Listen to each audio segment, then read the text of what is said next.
So, a couple of days back, I finally had the chance to see Spider-Man Across the Spider-Verse, and I have a lot of stuff to say about my experience watching this movie and how I think it affects the world of superhero cinema as a whole.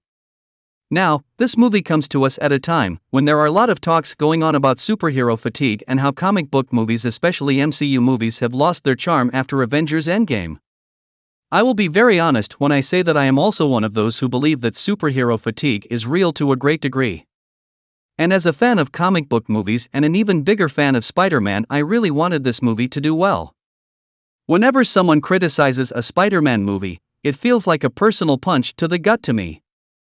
It is because this character has inspired and entertained me so much right from when I was a 5-year-old child. Now, I remember the day the first trailer of this movie dropped, and I was honestly not very impressed. I thought that it would be just another generic Marvel animated movie with tons of Spider-Man from different universes. I did enjoy the first movie in the franchise, Spider-Man Into the Spider-Verse. It was because at the time, the concept of multiverse was very new to everyone. And most importantly, as a big fan of Spider-Man, that movie felt like a dream come true to see so many different versions of my favorite character at the same time. Before continuing further, I quickly want to make a simple request. Talking about comic book movies, games, and TV shows is my passion. If you want me to keep doing this, I want a small favor from you. Please like this video and subscribe to my channel. It means the world to me. So, let us get back into our topic. Now, going into this movie in 2023, I had my expectations quite low. Even though I was definitely going to watch it, I expected nothing out of the ordinary. We already knew about the multiverse by now pretty well, with movies like Doctor Strange, Spider-Man No Way Home, and of course the CW Flash TV show. So, multiversal crossover cameos is not something that is enough to impress me, as I feel they are so overused at this point. But this movie did surprise me in a way I was totally not expecting. The concept of multiverse in this movie was very different from the other movies that I just mentioned. The whole concept of canon events and how they join different universes together in the whole fabric of the multiverse is something about which I didn't think before. This movie constantly stressed upon the point that Spider-Man is all about sacrifice and learning from pain. This movie shows us and makes it very clear that our scars, our pain, and our grief are all necessary to give us a unique identity in this world. And this is what Bruce Wayne, aka the Batman, says in the new Flash trailer. Just listen to this short clip. These scars we have make us who we are. We're not meant to go back and fix them. Don't let your tragedy define you. In this teaser, Ben Affleck's Bruce Wayne says our scars make us who we really are. And this movie just reinforces this fact in the most convincing way as possible. This made me realize why Batman and Spider-Man are the two of my top favorite superheroes. In fact, they are the two most popular superheroes across the whole world. The way Spider-Man 2099 delivers his dialogues and so beautifully explains the stakes of multiverse feels absolutely powerful. Everything before that point in the movie was all fun and games. It was all very entertaining. Spider-Gwen and Miles Morales sharing some great chemistry, their adventure into India, Pavitra Prabhakar and Spider-Punk, they were all very entertaining and fun. I loved every bit of it. But, when Miguel O'Hara aka Spider-Man 2099 starts explaining the complexities of the multiverse, the movie takes a whole new turn and it becomes such a deep and emotional journey of Miles Morales and all the other Spider-Man. It gave a new meaning to Uncle Ben's death in the first Spider-Man movie and even Aunt May's death in No Way Home.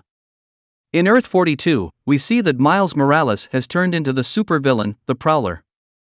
If you think, it all makes sense. His father dying resulted in Miles consuming himself in grief, which eventually made him go down the criminal path of his Uncle Aaron. The same is the case with Peter Parker in Earth 616. We see that, due to the constant bullying by his friends, he decides to turn himself into a giant lizard to take revenge against them. He acted like a typical irresponsible teenager who was just frustrated with life. But, Uncle Ben's death, although very painful to him, gave him a purpose in life. The line "with great power comes great responsibility" feels so much more meaningful now. This is something this movie shows us in such a beautiful and detailed manner. This movie becomes even more relatable when Miles Morales, instead of listening to Miguel, decides to run away and save his father. He is a teenager and he is supposed to act this way. He does not have the maturity to think of the whole universe. He just wants to save his father. This is where this movie is so realistic and so relatable. And Miles doing that, when Stacy finds out that there are other ways to protect the canon events rather than just leaving your loved ones to die. So, this movie as a whole is a complete package of different emotions. It's fun, it's powerful, it's emotional, it's romantic, and most importantly, it gave us a new perspective of the multiverse, which is so powerful and beautiful at the same time. Now, there is another theory which could cement this franchise as the most historic franchise in history of cinema. If you remember, on the very same day that Spider-Man Across the Spider-Verse hit theaters, we got the news that a live-action Miles Morales movie is in development. So, this is no coincidence.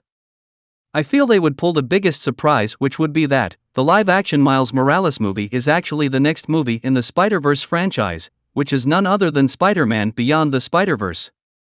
It is no coincidence that we saw live-action Andrew Garfield, live-action MCU Prowler played by Donald Glover. We even saw a cameo of that old lady shopkeeper from the Venomverse.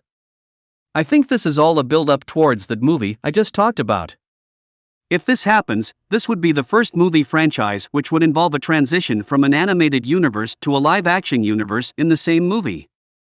I think the hint for this lies in the title itself. It is called Beyond the Spider-Verse for a reason. This movie would send Miles on a journey where he has to go beyond the Spider-Verse into the live-action world. That is what I personally feel is going to happen. What do you think? Do you agree with my theory, or do you have something else on your mind? Do let me know in the comments down below. I would again like to remind you to like this video and subscribe to my channel. As I said, it means the world to me. Thanks for watching. Have a great day.